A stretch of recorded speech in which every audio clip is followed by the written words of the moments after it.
Welcome back everyone to Motorcycle.com's new rider series sponsored by Yamaha. In this video, we're gonna go over motorcycle gear, what to look for, how it all functions, and the various types. Now, if you haven't seen the previous videos in our series, be sure to check those out too. All right guys, you ready to get started? Yeah. All right, let's do it.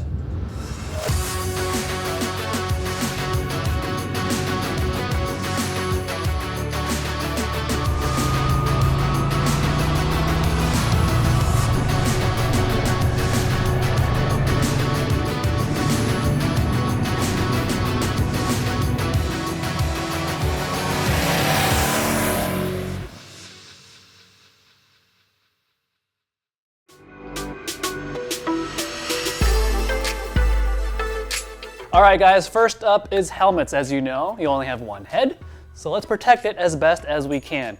We've got a variety of helmets here, and obviously if you go to a store, you're gonna see a bunch of helmets on the shelves too. A couple of things that are must-haves when you look for a helmet. In order to be sold as a proper protective piece of equipment in the US, a helmet has to have a DOT sticker on the back. That stands for the Department of Transportation. So as you can see, there is the DOT sticker on the back of the helmet. Any helmet you see at the store has to have that sticker on it. Now globally, there's two standards helmets have to meet. SNEL is the US standard, ECE is the European standard. And then things can get varied, as you can see. It's like what styles are best for, say, a beginner? Like a lot of products, different brands have different philosophies of how they want to do things. Ultimately, at the end of the day, a helmet, no matter who makes it, has the same purpose. Just depending on how they want the helmet to fit, there's different fitting styles. Different parts of the world, they've found, have different head shapes. Largely in America, we have the intermediate oval head shape. And then there's different features like you can have this drop-down visor to, shield your eyes from the sun while you're riding. There's different ventilation options, as you can see by all of these. A cooler head keeps you calm and keeps you focused for longer. Different helmet manufacturers have different philosophies of how they want to put air into the helmet to cool you down. Then you have helmets like this with a really long tail on the back to keep it super aerodynamic, so the faster you go, the more stable your head feels. To answer your question about what to look for though, it kind of depends on the riding you want to do. Regular street riding, as you mentioned, it's kind of a do-it-all helmet, which is where something like this one comes in handy because it's comfortable, has a lot of features, has good ventilation, and can kind of do a little bit of everything. You were talking earlier about like head shape, but how do we know if it fits well? You want it to be as tight as possible without being uncomfortable. It should feel really close to your forehead without like giving you a headache. When you shake it like this from the cheek or from the chin bar, it shouldn't rattle back and forth. It should almost, give you chipmunk cheeks like this. Also too, the padding inside of the helmets will break in over time, and it'll conform to your face over time. That's why when I say tight but not uncomfortable, it's because over time it'll mold to you and will become really comfortable. And then you want to make sure that you can see out of it without any obstructions, without the actual shell of the helmet, like blocking your peripheral view to the side or even up or down. Another question. So I noticed I picked up a couple of them, and then because I thought that one was really interesting, I picked up that one. Why is that one significantly lighter than, say, these ones? Yeah, a lot of it boils down to the construction. This one here in particular is made entirely of carbon fiber, but it doesn't have features like this one has with like that drop-down visor, which is just more stuff inside of the helmet to go up and down and so on and so forth. Lightness either comes from super light materials or omitting stuff. Yeah, okay. So is it better to have a lighter helmet or? Yes and no. A lighter helmet means there's less stress on your neck if you're gonna ride for hours and hours on end. If you're gonna ride a couple of minutes, it doesn't really matter. I'd focus more on just making sure it's comfortable on your head when you try it on, because the best helmet in the world won't do anything if it's uncomfortable and you don't want to wear it. True. All right, so as cool as all of these helmets are, we felt it best to provide you guys with these two because these are the best do-it-all helmets for you. So, Kevin, this one's for you. Ooh. Rosalind, this one is for you. Sweet. All right, let's try them on, see how they fit and see how they work, and let's go from there.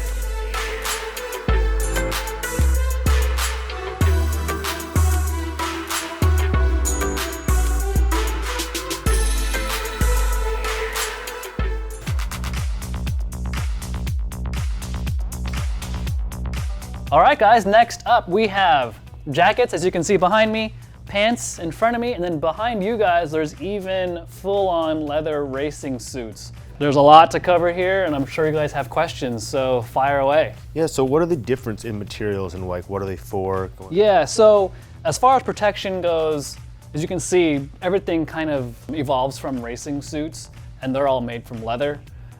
Cowl leather provides the best abrasion protection, but it can also be the most expensive to make. It can be heavier than other materials.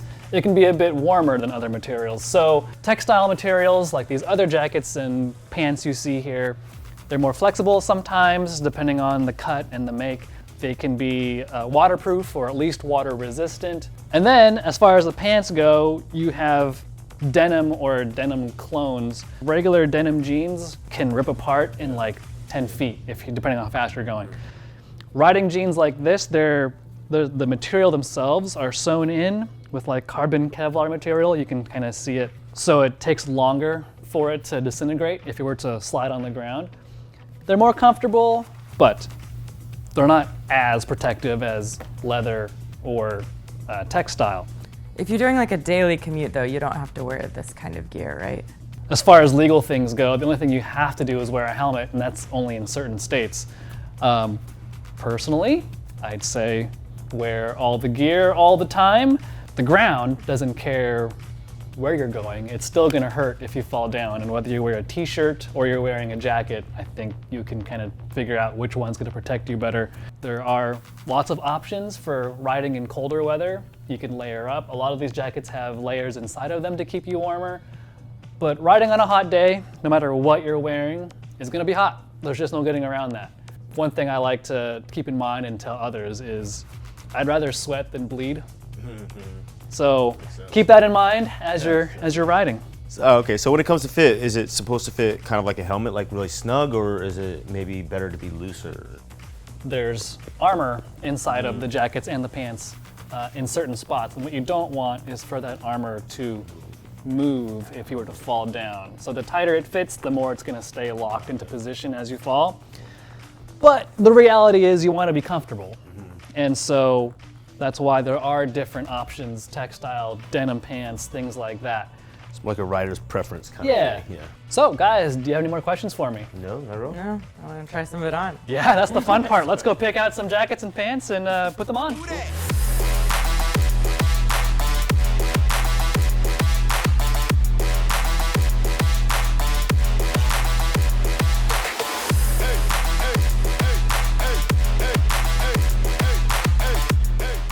Airbags. You're used to them in cars. There's now airbags you can wear on a motorcycle. And to help us demonstrate how they work, we have Brian here from Alpinestars. In front of me here is the Alpinestars Tech Air 3 airbag vest. Rosalind's wearing the Tech Air 5, and over there on the wall there's the Tech Air 10 with even greater coverage. There's sensors and gyroscopes throughout the different vests here that can detect how you're riding and if you've left the motorcycle involuntarily. The protection goes all over the front of your body, the back of your body, and your sides to hopefully prevent any broken bones or any major injuries. And so with that said, Rosalind, are you ready to see how it works for real? I'm very excited. All right, Brian, I think we're ready to go. All that's left is for you to hit the button. Yeah, so it's gonna feel like a very extreme pat on the back and then someone giving you a hug. Okay, great. So, Rosalind, how do you feel? I am a little nervous, but I'm excited. Okay. 5, 4, 3, 2, 1. Oop, I gotta enter the code first. Ooh, suspense. My heart is racing. Rosalind, how do you feel? nervous. Okay. Yeah. Take it away, Brian. 5, 4, 3, 2, 1.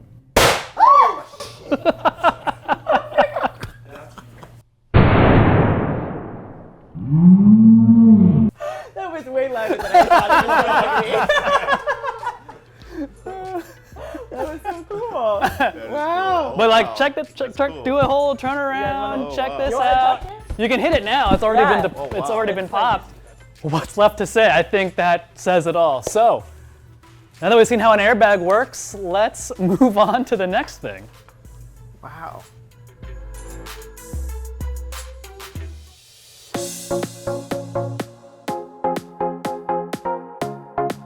All right, guys, well, nothing is going to be quite as exciting as an airbag deployment, but there is more to cover, and that brings us to this. Gloves and boots, often overlooked, but very much important and necessary when riding a motorcycle. As far as boots go, these are pretty much like top of the line as far as like road racing boots, which is where all the technology stems from. It comes from stuff like this and then kind of trickles down into the other things.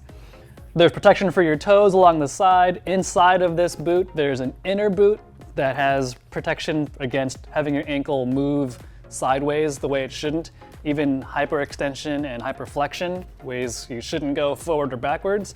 But that gets bulky and it gets heavy, and that's the kind of thing that as you go down the line here, these all offer similar levels of protection as this, but just not quite as much, but it trades that off for more comfort. Then you have materials, you have synthetic leather materials like this, different styles like this.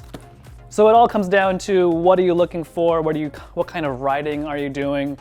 I mean, I'm a newer rider and I want to ride on a daily basis, which is the glove that I should go with. A good middle ground is to go with something like these gloves here or these gloves here. They're nice and short, they're not too bulky, they still have some hard armor in the knuckles, but they're really flexible, so you can actually reach the controls, and they have leather palms for better abrasion protection if you were to fall down and put your hand out like that. And then you're gonna realize what you like, what you don't like, what you need, what you don't need, and you'll look at your next glove from there and realize what works for you. Can we talk about mobility? Like, how important is the hand mobility of like not being able to, or like having a glove that's too tight or like, too loose? Like, If it's too tight, you're gonna have restriction in your blood flow to your hand, which obviously is bad. A glove that's too loose will have the opposite problem. You're gonna have the ends of the fingers on the gloves are gonna be flopping around, and it might hit stuff that you didn't intend to touch. Okay, so we're in California, but what if I live somewhere colder? What kind of like glove and boot situation should I go with? Yeah, good question. So for gloves, like I mentioned before, a lot of gloves have thermal linings on the inside. Some have even wind stopper material to prevent like wind chill hitting the glove. All of these boots you see here are non-ventilated. That means there's no like perforations inside of the leather to let airflow in. Thermal linings aren't really a thing when it comes to boots necessarily, so you're just gonna wear thicker socks, that kind of thing. And that's basically it. You're looking for a sturdy construction that won't let the elements in.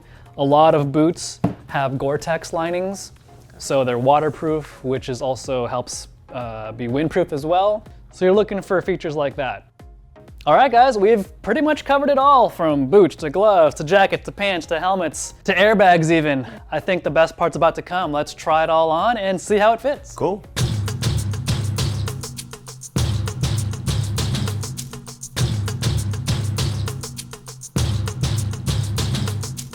All right, guys, you're all geared up. How do you feel? Good, ready to go.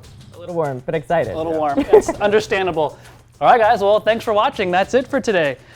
Be sure to check out our next video, which is all about motorcycle maintenance. And as always, be sure to like and subscribe.